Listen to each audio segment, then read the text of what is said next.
तो स्वागतम दोस्तों, आपका पुनः स्वागत है मेरे YouTube channel Piyush medical knowledge में। आज बहुत ही अच्छी जानकारी आई है। आज नोटिफिकेशन जारी हुआ है लैब टेक्नीशियन के लिए। जी हाँ, लैब टेक्नीशियन के लिए बहुत ही अच्छी खबर आई है बिहार गवर्नमेंट की तरफ से। उनके लिए जॉब रिक्रूटमेंट का नोटिफिकेशन आया है और आज ही आया, जस्ट अभी 1 घंटे पहले आया, आधा 1 घंटे पहले आया है। तो चलिए हम लोग आज उस नोटिफिकेशन को देखेंगे और उस नोटिफिकेशन को देखने के बाद उसके जो भी नोटिफिकेशन आया है उसको टोटली डिटेल में पढ़ेंगे और समझेंगे, ताकि बाकी लोगों को समझने में आसानी हो जाए। इसके पहले ऑप्थेल्मिक असिस्टेंट के लिए और एएनएम के लिए भी आया था, लेकिन उस पर मैं वीडियो नहीं बना पाया था और उस पर कुछ दिन हो गए हैं, तो उस पर वीडियो बनाना बाद में देखेंगे, बनाना होगा तो बनाएंगे। फिलहाल जो है लैब टेक्नीशियन के लिए बहुत सुनहरा अवसर है और उस पर हम लोग वीडियो बनाते हैं। चलिए, तो सबसे पहले आप देख सकते हैं ये जस्ट अभी अभी यहाँ पर एडवर्टाइजमेंट नंबर 9/2025 जस्ट लॉन्च हुआ है। ठीक है, इसमें 3 चीज़ आप देख सकते हैं, तीनों नया है। तो एक एक करके देखते हैं। सबसे पहले ये इंग्लिश वाले नोटिफिकेशन को पढ़ते हैं, इसमें क्या लिखा हुआ है। जो पहले आया उसे पहले पढ़ेंगे, जो बाद में आया है उसे बाद में पढ़ेंगे। चलिए, तो यहाँ पे आप देख सकते हैं state health society Bihar SHS के तहत ही आया है।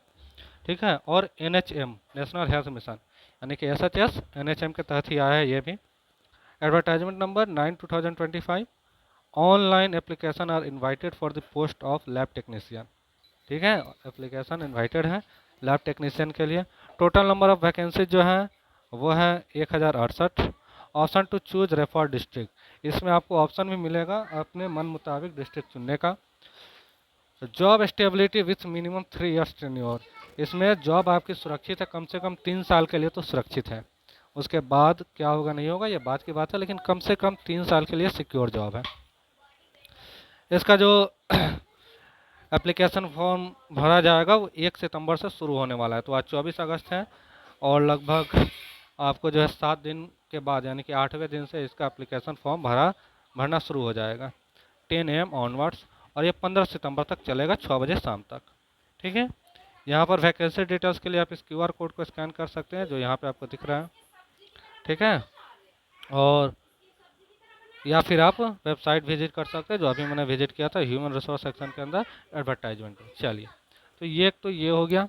ठीक है, अब इसके बाद आगे हम लोग आते हैं। ठीक है, और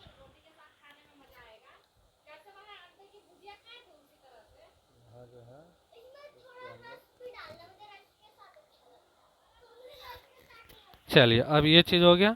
अब इसमें हम नेक्स्ट पढ़ते हैं हिंदी का। हिंदी का भी यही होगा, बस हिंदी में लिखा हुआ होगा, फिर भी एक बार पढ़ लेते हैं। चलिए, वही है राज्य स्वास्थ्य समिति बिहार विज्ञापन संख्या 9/2025 लैब तकनीशियन के रिक्त पदों के विरुद्ध ऑनलाइन आवेदन आमंत्रण। कुल रिक्त पदों की संख्या 1068। इच्छित जिला चुनने का विकल्प और न्यूनतम 3 वर्षों की अवधि के साथ पदस्थापन। ठीक है, कम से कम 3 साल होगा, उसके बाद आपका प्रमोशन या जो भी है वो होगा। आवेदन करने की प्रारंभिक तिथि 1 सितंबर से शुरू हो जाएगी और अंतिम तिथि 15 सितंबर तक है। बहुत अच्छा टाइम आपको मिला हुआ। चलिए, अब जो मेन मुद्दा है आज का वो इसके टोटल नोटिफिकेशन को पढ़ेंगे। Online application are invited for the post of lab technician advertisement number 9/2025, ये मेन चीज़ है। चलिए, ये वैसे ऑलरेडी खुला होता फिर भी इसको पूरे डिटेल में हम लोग पढ़ेंगे।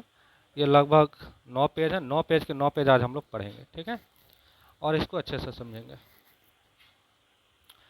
राज्य स्वास्थ्य समिति बिहार नेशनल हेल्थ मिशन विस्तृत निर्देश।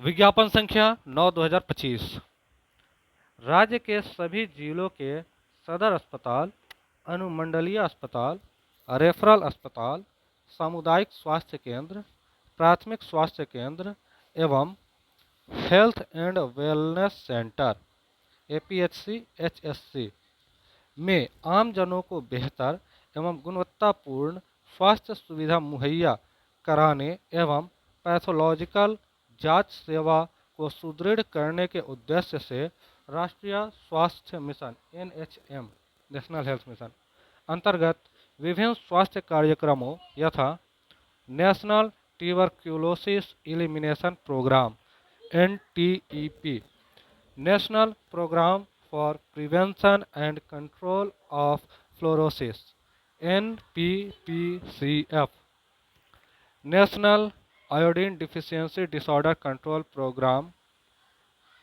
NIDDCP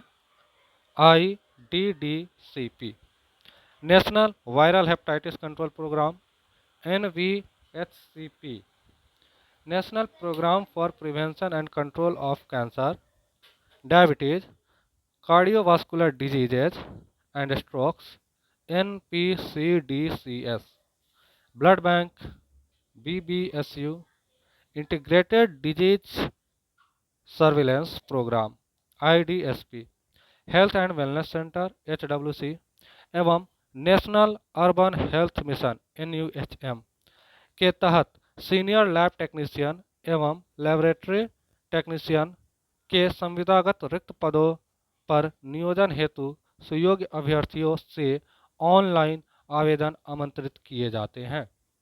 अब इसमें एक एक करके हम लोग देख लेते हैं पद नाम क्या है, कार्यक्रम का नाम क्या है और किनको कितना सीट मिला हुआ है, ठीक है, और उनके लिए अनिवार्य शैक्षणिक योग्यता एवं कार्यानुभव क्या है।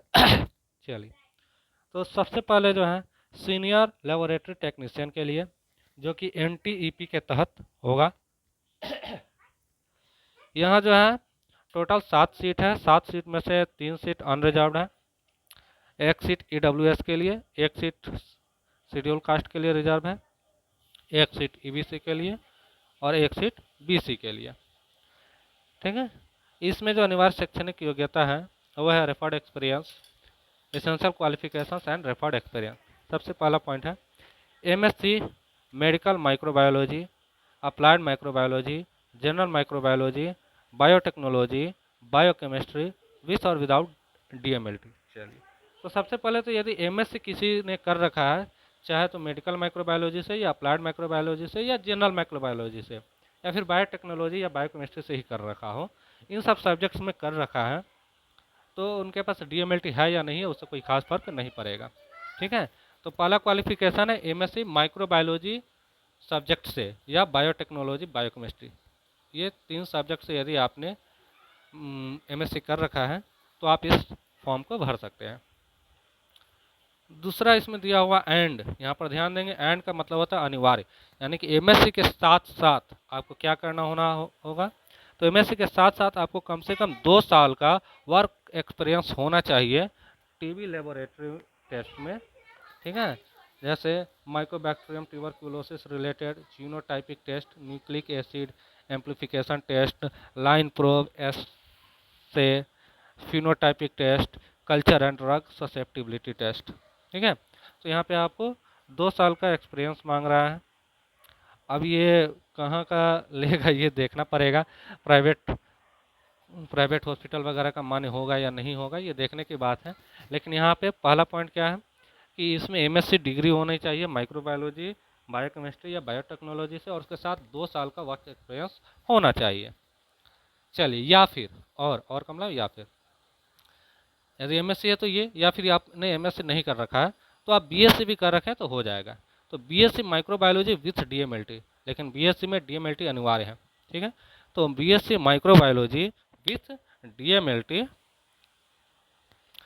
BSc biotechnology with DMLT, BSc biochemistry with DMLT, BSc chemistry with DMLT, BSc life science with DMLT, BSc botany with DMLT, BSc zoology with DMLT, यानी कि आपने zoology, botany, chemistry, life science, biotechnology, biochemistry कोई भी कर रखा हो BSc, और उसके साथ अगर आपने DMLT कर रखा है, ठीक है, और एंड में क्या है 3 इयर्स ऑफ एक्सपीरियंस, और आपके पास 3 साल का एक्सपीरियंस है, तो आप इस फॉर्म को भर सकते हैं। यानी कि सीधी सी बात है, इसमें 2 तरह के लोग भर सकते हैं। यदि आपके पास MSc मास्टर डिग्री है 2 साल एक्सपीरियंस के साथ तो आप भर सकते हैं, और यदि आपके पास BSc DMLT है 2-3 साल एक्सपीरियंस के साथ तो आप भर सकते हैं, ठीक। तो ये पहला पेज कंप्लीट हो गया। दूसरा पेज है लेबोरेटरी टेक्नीशियन, वो सीनियर था, ये जूनियर आप समझ लीजिए। अब इसमें जो कार्यक्रम का नाम है ये अलग अलग तरह के हैं, जैसे NTEP भी है, उसके अलावा NPPCF, NIDDCP, NVSC, ये सभी है। तो एक एक करके हम लोग देखते हैं। NTEP के अंतर्गत टोटल 207 सीट है, जिसमें 87 अनरिजर्व्ड है, 21 EWS के लिए, SC के लिए 28, ST के लिए 4, EBC के लिए 43, BC के लिए 10 और WBC के लिए 14। इसमें जो है इंटर होना चाहिए आपको फिजिक्स, केमिस्ट्री और बायोलॉजी के साथ, और इसके साथ साथ जो है BMLT होना चाहिए। मतलब इंटर के बाद यदि आपने BMLT किया है तो आप इसमें अप्लाई कर सकते हैं। BMLT किसी भी रिकॉग्नाइज यूनिवर्सिटी से आप हो तो ये चल जाएगा। NPPCF में एक ही सीट है जो कि अनरिजर्व्ड है। NIDDCP के लिए भी एक ही सीट है। NVHCP के लिए 4 सीट है। NPCDCS के लिए 2 सीट है। ब्लड बैंक या BBSU के लिए 31 सीट है। RT-PCR लैब के लिए जो है 90 सीट है। और सबसे ज़्यादा जो सीट है वो है आपका HWC, इसके अंतर्गत 690 सीट्स है। ठीक है। और NUHM के तहत 35 सीट्स है। ठीक है।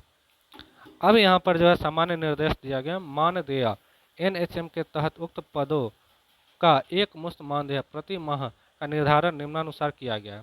ठीक है, सीधी सी बात है, 2 पोस्ट है तो दोनों पोस्ट के अलग अलग सैलरी है। सीनियर लैब टेक्नीशियन के लिए 24,000 रुपये एक मुश्त मानदेय तय किया गया है और लेबोरेटरी टेक्नीशियन के लिए 15,000 रुपये तय किए गए हैं। अब जो कट ऑफ डेट है आयु के लिए वो है 1 अगस्त 2025, यानी कि 1 अगस्त 2025 तक आपका एज इससे ज़्यादा एक्सीड नहीं होना चाहिए। और यहाँ पे एक और चीज़ ध्यान देंगे, शैक्षणिक योग्यता एवं कार्यानुभव आदि के लिए कट ऑफ डेट जो है वो ऑनलाइन आवेदन प्राप्ति की अंतिम तिथि दिनांक 3/9/2025 होगी। ठीक है, यानी कि 3 सितंबर 2025 से पहले का ही कट ऑफ डेट अप्लाई होगा किसी भी वर्क एक्सपीरियंस और शैक्षणिक योग्यता के लिए। अब आयु सीमा जो है 1 अगस्त 2025 तक कम से कम 21 साल का तो होना ही चाहिए। और ज़्यादा से ज़्यादा कितना हो सकता है, तो अनरिजर्व या EWS के लिए 37 साल, पिछड़ा वर्ग के लिए 40 साल, अनारक्षित वर्ग EWS महिला के लिए 40 वर्ष और अनुसूचित जाति जनजाति के लिए 42 वर्ष। यहाँ पे आप देख सकते हैं सामान्य प्रशासन में बिहार सरकार के संकल्प संख्या 962 दिनांक 22 जनवरी 2021 के आलोक में दिव्यांगों को अधिकतम आयु सीमा में 10 वर्ष की छूट अनुमान्य है। यानी कि यदि वो दिव्यांग है जिस कैटेगरी में भी, उस कैटेगरी में उनको 10 साल तक का रिलैक्सेशन मिला हुआ है। यानी कि EWS पुरुष में 37 + 10 यानी कि 47 साल, पिछड़ा वर्ग के लिए 40+10 यानी कि 50 साल, अनुसूचित जाति जनजाति के लिए 42 + 10 यानी कि 52 साल, इतना तक अनुमान है। लेकिन ये सिर्फ किन के लिए है, तो दिव्यांगजनों के लिए है। अब इसमें है राज्य स्वास्थ्य समिति के मानव संसाधन नियमावली 2021 के निहित प्रावधानों के आलोक में विभागीय कर्मियों को अधिकतम 5 वर्ष की छूट अनुमान्य है, बशर्ते वे न्यूनतम पात्रता धारण करते हो। अब इसमें जो पहले से काम कर रहे हैं उनको 5 साल तक का छूट मिला हुआ है। अब यहाँ पर है समान प्रश्न। यहाँ पे आप ये समझ के चलिए कि जो पहले से लेबोरेटरी टेक्नीशियन है वो यदि सीनियर लेबोरेटरी टेक्नीशियन के लिए भरेंगे तो उनको 5 साल का छूट मिलेगा। तो यहाँ पे आप ये मान के चलिए, वैसे इसमें कहीं लिखा नहीं है, लेकिन मान के चलिए कि जो सीनियर लेबोरेटरी टेक्नीशियन है उसमें सिर्फ वही भर्ती हो पाएंगे जो ऑलरेडी लेबोरेटरी टेक्नीशियन है। बस उनको प्रमोशन करने के लिए एक तरह का एग्ज़ाम लिया जा रहा है। ठीक है, चलिए अब आगे पढ़ते हैं। इसमें जो है निहित प्रावधानों 1/1/2021 की तिथि से उम्र की गणना की गई थी। अतः वैसे अभ्यर्थी जो दिनांक 1/1/2021 से 1/8/2025 तक अधिकतम उम्र सीमा के अधीन आते हैं अथवा उक्त अवधि में अधिकतम उम्र के हो गए हैं, वे भी उक्त विज्ञापन के लिए सुपात्र होंगे, बशर्ते वे अन्य अर्हताएं पूरी करते हो। ये कुछ स्पेशल चीज़ें हैं, इसको भी आप ध्यान दे सकते हैं। कोरोना वायरस के रोकथाम एवं नियंत्रण हेतु आकस्मिक एवं अस्थायी व्यवस्था के तहत पूर्णतः औपबंधिक रूप से रखे गए लैब टेक्नीशियन को कार्यरत अवधि के अनुरूप अधिकतम आयु सीमा में छूट अनुमान हो गया। वही बात है, यहाँ पे जैसे कहा गया था कि 5 वर्ष का छूट मिलेगा, तो ये किसको मिलेगा, तो कोरोना वायरस के समय जिन लोगों का नियुक्ति किया गया था उन लोगों को ये 5 वर्ष का छूट मिलेगा। ठीक है, जो टेम्प्रोरी थे अब अभी भी टेम्प्रोरी ही जाएंगे जिसमें, ठीक है, तो वो इसमें भरेंगे तो उनको 5 साल की छूट मिलेगी। किसी भी अभ्यर्थी को कंडिका 3 के 2, 3, 4 एवं 5 में से कोई एक ही छूट अधिकतम आयु सीमा में दिया होगा। चलिए, यही मैं भी करना चाहता था। जैसे यहाँ पे आप देख सकते हैं 2 तरह का आयु छूट मिला हुआ, एक 10 साल का दिव्यांगजनों के लिए और एक 5 साल का। तो इस दोनों में से कोई एक ही छूट मिल पाएगा, ठीक है। या तो वो दिव्यांगजन है तो सीधी सी बात है वो 10 वर्ष का छूट ले पाएंगे, क्योंकि यदि वो 5 वर्ष का छूट लेंगे तो उनको फिर वो 10 वर्ष वाला छूट नहीं मिल पाएगा। तो सीधी सी बात है जो दिव्यांगजन है वो 10 वर्ष की छूट वाला लेंगे, और जो ऑलरेडी कार्यरत है वो 5 वर्ष की छूट वाले लेंगे, ठीक है। यहाँ ध्यान देंगे ये दोनों में से कोई एक ही आपको मिल पाएगा। और एक ये जो आयु का डेट, कट ऑफ डेट है, उसके अकॉर्डिंग भी आपको हो सकता है 4 साल का आपको मिल रहा है। मतलब ये सीधी सी बात है, इस सभी में से कोई एक, या तो आप 4 साल का ले लो, या 5 साल का, या 10 साल का। यदि आप तीनों में आते हो तो, और यदि आप किसी एक कैटेगरी में ही आते हैं तो आपको सीधी सी बात है वही एक मिलेगा। इच्छुक अभ्यर्थी जो भारत के नागरिक है, राज्य स्वास्थ्य समिति है, और सीधी सी बात है यहाँ पे भारत के नागरिक दिए हुए हैं, यानी कि ये बिहार के बाहर के भी कैंडिडेट इस फॉर्म को भर सकते हैं, ठीक है। TOR एवं अन्य निर्देश में वर्णित शर्तों को ध्यान रखना आवेदक की जिम्मेदारी। और सीधी सी बात है जितना भी नियमावली है वो जो है कैंडिडेट को ध्यान में रखना होगा। अब इसका डेट कब से शुरू होगा, तो ये 1 सितंबर को शुरू होगा 10 बजे से, और 15 सितंबर तक शाम के 6 बजे तक चलेगा। अब यह नियोजन पूर्णतः संविदा के आधार पर संप्रति 11 माह के लिए किया जाएगा। सीधी सी बात है ये जो 11 माह के लिए किया जा रहा है, यदि आपका कार्य संतोषप्रद रहा, ठीक है, एवं सेवा के आधार पर संविदा अवधि को 60 वर्ष की आयु तक के लिए या NHM अंतर्गत आरोपी में उक्त पदों की स्वीकृति होने एवं राशि उपलब्ध रहने में से जो भी पहले हो तक की अवधि के लिए विस्तारित किया जा सकेगा, ठीक है। यानी कि सबसे पहली बात यह है कि ये जो है सिर्फ 11 महीने के लिए किया जा रहा है। 11 महीने के बाद आपका क्या कार्य रह रहा है, विभाग के पास पैसा है या नहीं है, इस आधार पर जो है ये ज़्यादा से ज़्यादा आपका 60 वर्ष की आयु तक भी रह सकता है।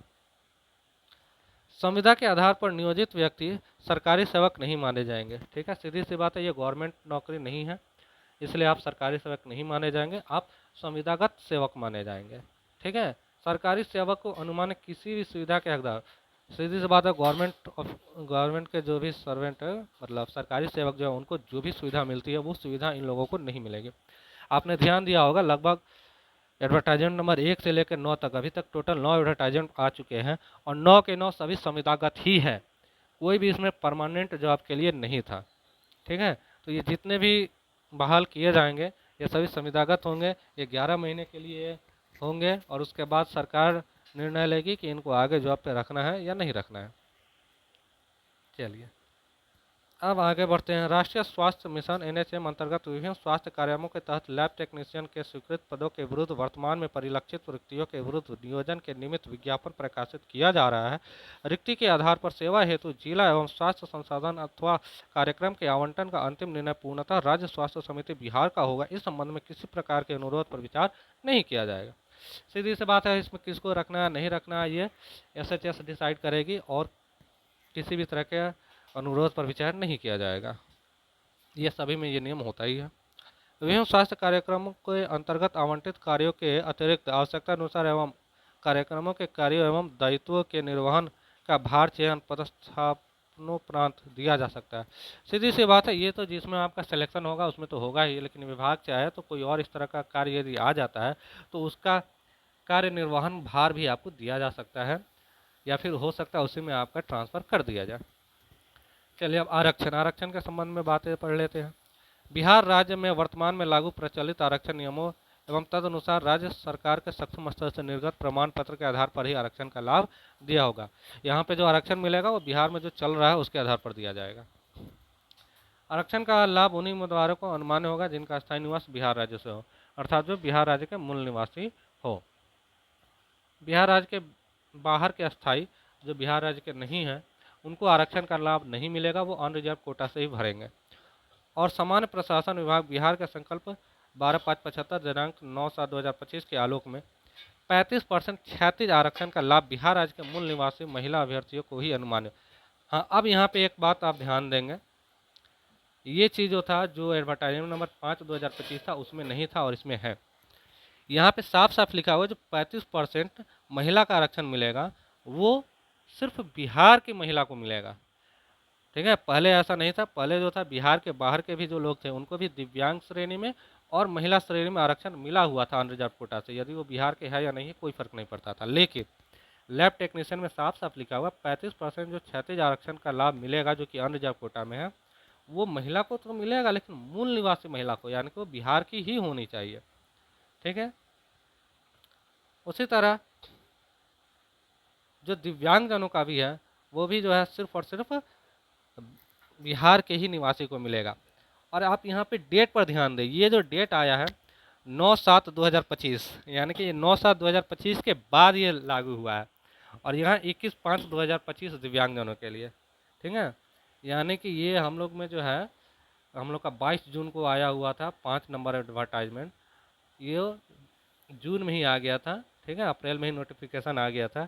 इसीलिए ये जो दो नियम है, ये दो नियम एडवर्टाइजमेंट नंबर 5/2025 तक मान्य नहीं थे, ये आपको उसके बाद मान्य हुए हैं। और ख़ास करके इसमें जो है ये नियम लगा है कि 9/7/2025 के बाद और 21/5/2025 के बाद जो दिव्यांगजन और महिला हैं वो सिर्फ और सिर्फ बिहार के ही होंगे, तभी उनको रिजर्वेशन मिलेगा।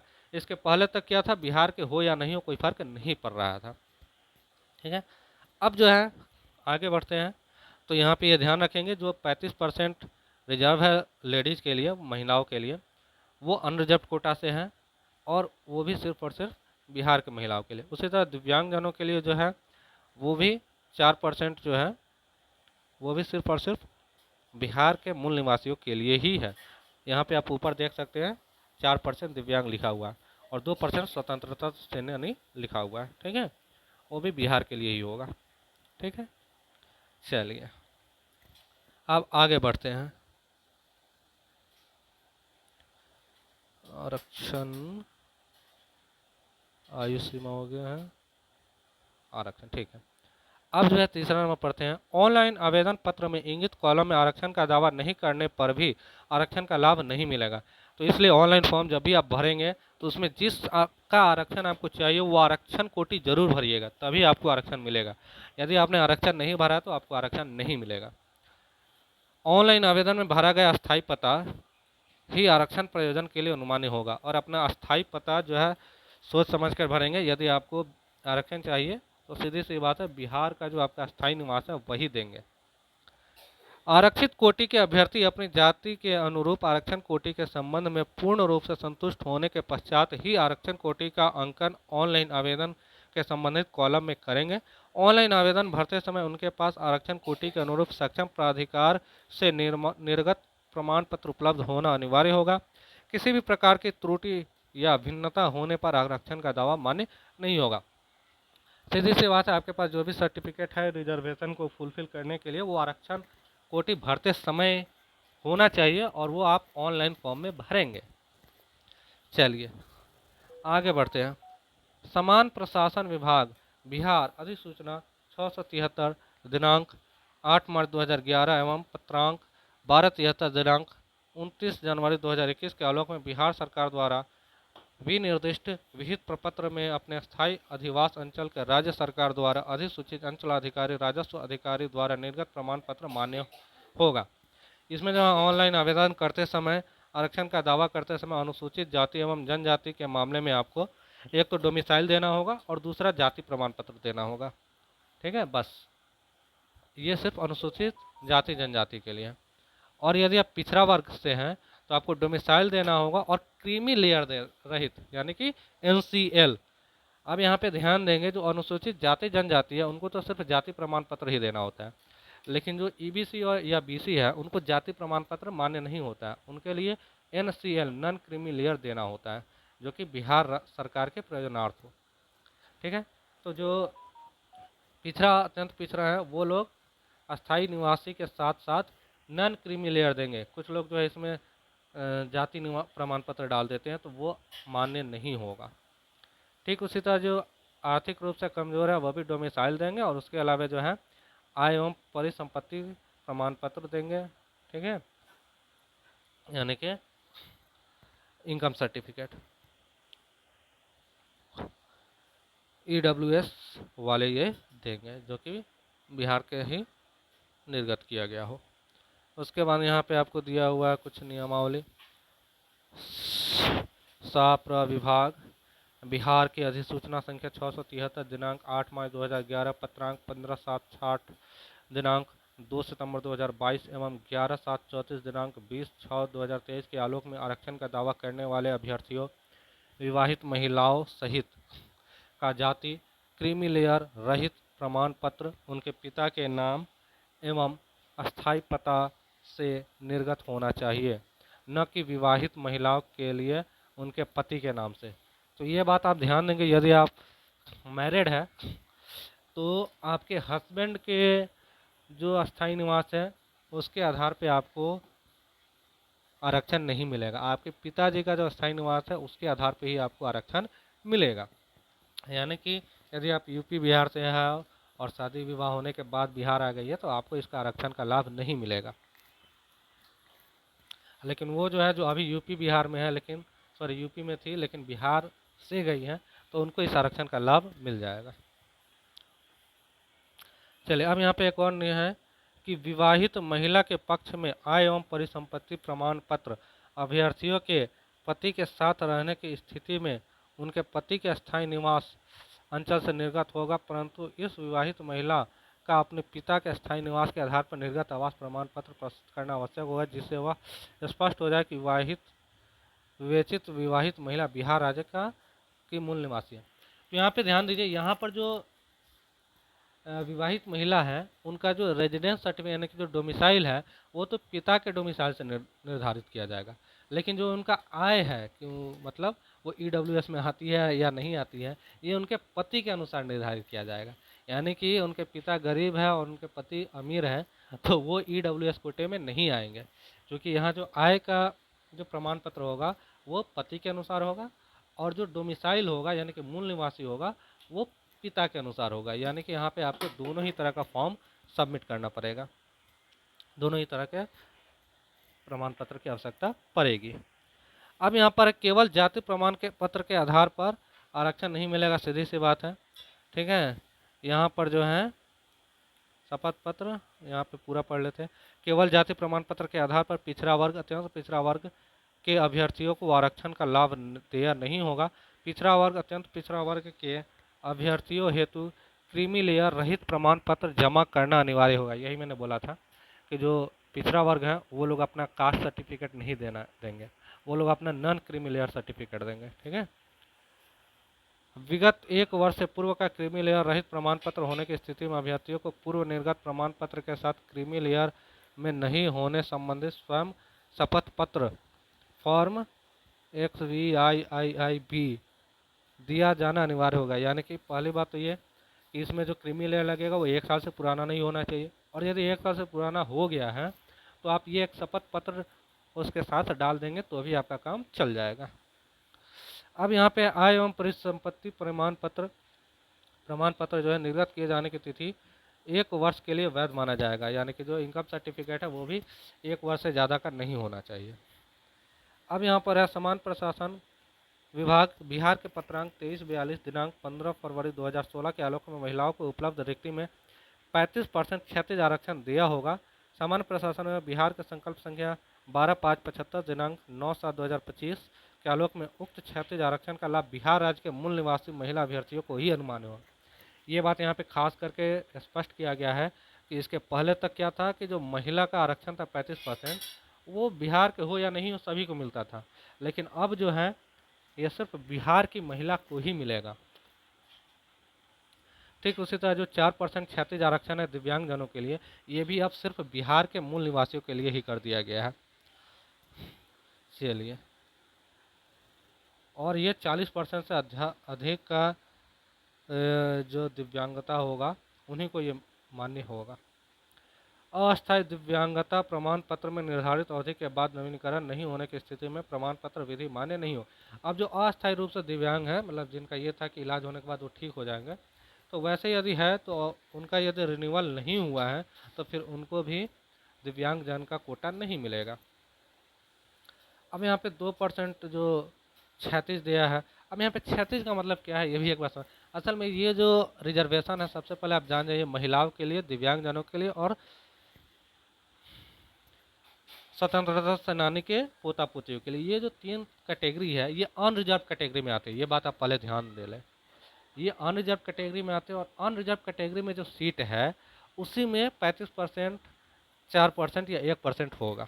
ठीक है, अब इसका क्या मतलब हुआ, अब जैसे यहाँ पे अनरिजर्व आप देखेंगे 3 सीट है, तो अब 3 सीट में 35% कितना हुआ, एक तो हो सकता है इस 3 में से एक सीट जो महिलाओं के लिए आरक्षित हो जाए, और 4% तो 3 का कुछ बनता ही नहीं है, तो इसलिए उनको नहीं मिलेगा।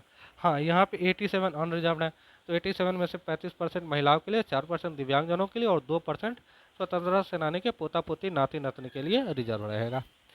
यहाँ पे एक बात और ध्यान देंगे, यदि सीट अवेलेबल नहीं होता है उस परसेंटेज के अनुसार, तो वो सीट नहीं मिलेगा। अब जैसे ये सीनियर लैब टेक्नीशियन, इसमें 3 ही सीट है, तो इसमें स्वतंत्रता सेनानी और दिव्यांगजनों को नहीं मिलेगा। उसी तरह जिसमें भी सीट कम है उसमें दिव्यांगजनों और स्वतंत्रता सेनानियों को सीट नहीं मिलेगा। ठीक है, चलिए अब यहाँ पे आगे हम लोग बढ़ते हैं। समान प्रशासन विभाग बिहार के ज्ञापांक 16/1/44 दिनांक 28 नवंबर 2012 के आलोक में नियुक्ति की जारी प्रक्रिया के बीच आरक्षण कोटि में सुधार बदलाव नहीं किया जा सकता। यहाँ पे एक बात और ध्यान दे दें, जब नियुक्ति किया जा रहा है, ज्वाइनिंग किया जा रहा होगा, तो उसके बीच में आपका आरक्षण कोटि सुधार या बदलाव नहीं किया जा सकता है। इस संदर्भ में कुछ लोगों का ये भी सवाल था कि सर मेरा मार्क्स जो है जनरल कैटेगरी में भी आ जा रहा है, तो क्या जनरल कैटेगरी से मेरा सिलेक्शन हो जाएगा? तो जी नहीं, बिल्कुल नहीं होगा। जो आरक्षण कोटि आपने सेलेक्ट किया सिर्फ वही होगा, इसमें साफ साफ लिखा हुआ है, कोई बदलाव नहीं किया जा सकता है। अब आगे बढ़ते हैं। ठीक है, ऑनलाइन आवेदन में आरक्षण के इंगित कॉलम में आरक्षित कोटि, निःशक्तता, स्वतंत्रता सेनानी के पोता पोती नाती नतनी कार्यानुभाव का दावा नहीं करने पर उनसे संबंधित आरक्षण एवं अन्य लाभ अनुमान्य नहीं होंगे। यहाँ पर सीधी सी बात है, जो आरक्षण कोटि है उसमें आपको देना होगा कि क्या आप अनारक्षित कोटि से हैं, निःशक्तता यानी कि दिव्यांगजन से हैं, स्वतंत्रता सेना की पोता पोती है, या फिर आपका कार्यानुभव, जैसा कि मैंने बताया था, कार्यानुभव होने की स्थिति में 5 साल का आपको छूट मिलेगा, वो है। ठीक है, या फिर किसी जाति से, जो भी है, जो भी आरक्षण है आपको, वो आरक्षण सोच समझ के आपको भरना पड़ेगा। जो आरक्षण कोटि आप सेलेक्ट करेंगे उसी से आपको मिलेगा। अब यहाँ पे आप एक बात और ध्यान दे देंगे, जो महिलाएं हैं ओबीसी या ईबीसी से, ठीक है, वो डब्ल्यूबीसी कैटेगरी में आती है। यहाँ पे आप देख सकते हैं डब्ल्यूबीसी, यहाँ पे साफ साफ लिखा हुआ WBC women of backward classes, चाहे वो बीसी से हो या ईबीसी से हो। यदि उनको महिला का आरक्षण चाहिए तो वो डब्ल्यूबीसी कैटेगरी से जाएंगे। ठीक है, यहाँ पे आप देख सकते हैं डब्ल्यूबीसी के लिए 14 सीट आरक्षित है।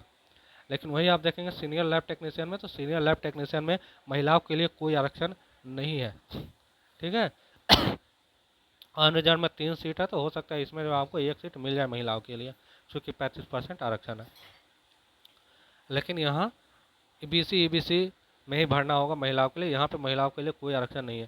सीधी सी बात है, सीनियर लैब टेक्नीशियन में ज़्यादा फायदा उन्हीं को होगा जो ऑलरेडी कार्यरत है, उनको 5 साल का एज रिलैक्सेशन मिलेगा।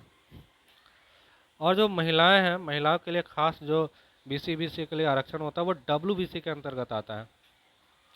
अब ये डब्ल्यूबीसी के अंतर्गत आप देख सकते हैं 14 सीट आपको एनटीईपी के तहत मिला हुआ है, और 21 सीट आपको एचडब्ल्यूसी के तहत मिला हुआ है, और 1 सीट मिला हुआ आपको एनयूएचएम के तहत। तो इस बात का भी ध्यान रखेंगे। ठीक है, चलिए अब जो है यहाँ पर हम लोग आगे बढ़ते हैं।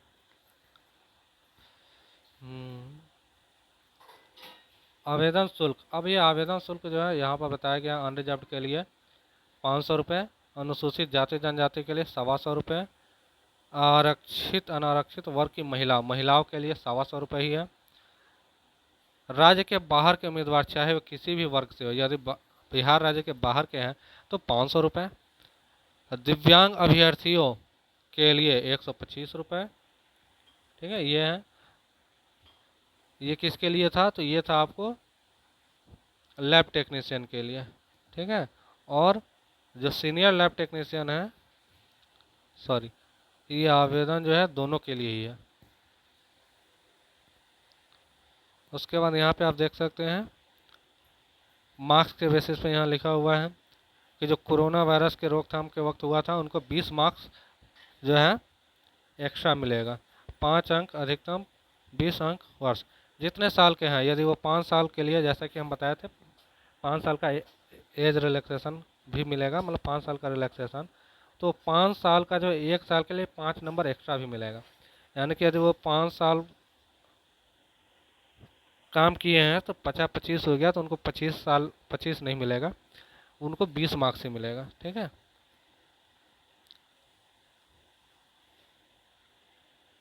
ठीक है, यानी कि 4 साल भी यदि आपने काम कर लिया है तो आपको 20 नंबर मिल जाएंगे।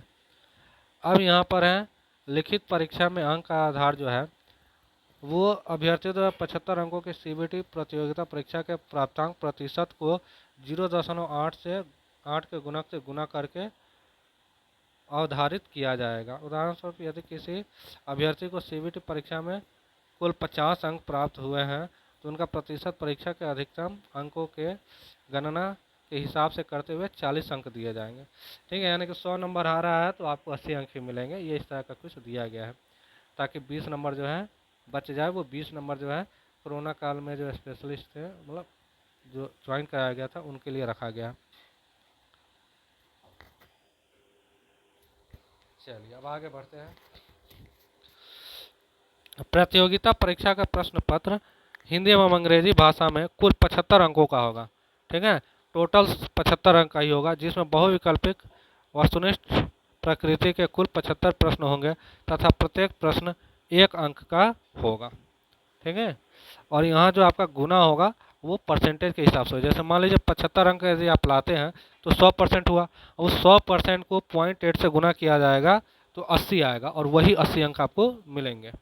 ठीक है, यानी कि परीक्षा तो होगा आपका 75 अंक का ही, और जितना भी मार्क्स है आपको उसको परसेंटेज में कन्वर्ट करने के बाद 0.8 से गुना कर दिया जाएगा और वही अंक आपको मान्य होगा। और जो 20 अंक है वो स्पेशली रिजर्व रखा गया है जो कोरोना वायरस के रोकथाम के वक्त जिनका अस्थायी रूप से लिया गया था, उनके लिए 20 अंक स्पेशली छोड़ा गया है। परीक्षा में गलत उत्तर के लिए नकारात्मक अंकन लागू होगा, जिसमें प्रत्येक गलत हेतु 0.25 अंक काटा जाएगा। यानी कि वही बात है, चार यदि सही होते हैं तो 1 नंबर, सॉरी 4 सही होते हैं तो 4 नंबर मिलेंगे, और 4 गलत होते हैं तो 1 नंबर कट जाएंगे। चलिए अब है परीक्षा का पाठ्यक्रम राज्य स्वास्थ्य समिति के वेबसाइट पर ही डाल दिया जाएगा, जो कि अभी नहीं आया है। जैसे इसका पाठ्यक्रम आएगा मैं पाठ्यक्रम के बारे में भी आपको बता दूंगा। फिलहाल जस्ट तो अभी इसका नोटिफिकेशन ही आया है। आगे बढ़ते हैं। परीक्षा की अवधि 75 मिनट होगी, यानी कि 1 घंटा 15 मिनट। सीधी सी बात है, 75 सवाल है, 75 मिनट है, एक सवाल के लिए 1 मिनट आपको दिया जाएगा। यह कंप्यूटर बेस्ड टेस्ट में उत्तीर्णता है तो न्यूनतम अर्हता जो है वो सीधी सी बात है जो सबके लिए वही है। अनरिजर्व यानी कि सामान्य वर्ग के लिए 40%, पिछड़ा वर्ग के लिए 36.5%, अत्यंत पिछड़ा वर्ग के लिए 34% और बाकी सभी के लिए 32%। अब कार्य अनुभव जो है उसके आधार पर प्रमाण पत्र जो होगा उसके अनुसार निर्देशित किया जाएगा। सीनियर लैब टेक्नीशियन पद हेतु कार्य अनुभव प्रमाण पत्र में आवश्यक कार्य अनुभव का उल्लेख स्पष्ट रूप से पृष्ठ 1 के तालिका के अनुरूप अंकित होना अनिवार्य है। प्रमाण पत्र सत्यापन के क्रम में कार्यानुभव प्रमाण पत्र की वैधता के संबंध में अंतिम निर्णय राज्य स्वास्थ्य समिति बिहार का होगा। सीधी सी बात है, वही करेंगे। अब ये टाई होने की स्थिति में क्या होगा उसके आधार पर है। अब यहाँ प्रमाण पत्र सत्यापन या काउंसलिंग के समय कौन कौन से चीज़ आएंगे वो सब यहाँ पे देना है।